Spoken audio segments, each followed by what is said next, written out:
Here are 5 signs that you have an anxious attachment style as a teen. First of all, like whenever your friends propose something, you have a hard time saying no. Like for example, your friends ask you to hang out at the mall on Saturday at like 12 p.m. But like that's the time you have dedicated to like your self-care and just like recovering from the week. But in the fear of like not wanting to disappoint your friend or like having them be mad at you, you still say yes to the mall. Okay, number 2 is getting jealous really quickly.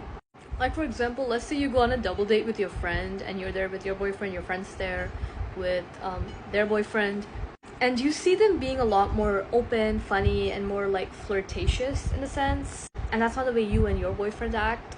So then you get home and you tell your boyfriend like, hey, we need to be more like this, and your boyfriend's like, no, we cannot be like that because like I don't feel comfortable and so on.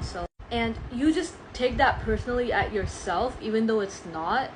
Like there's being sensitive and then there's being overly sensitive, and to be honest, it makes your life a living hell. So I'm sorry if you experience that.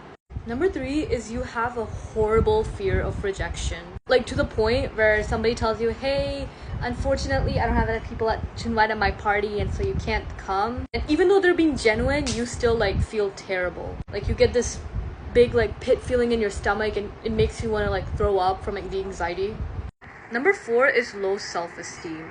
I feel like this one is pretty self-explanatory, but you cannot ever see yourself as someone who could be at a normal basic human level. You always see yourself like below human, below average, you'll never be good enough, that sort of stuff. And number 5 is just having a difficulty trusting others because you have trust issues because, due to you being highly sensitive, you've been hurt a lot by the people from your past.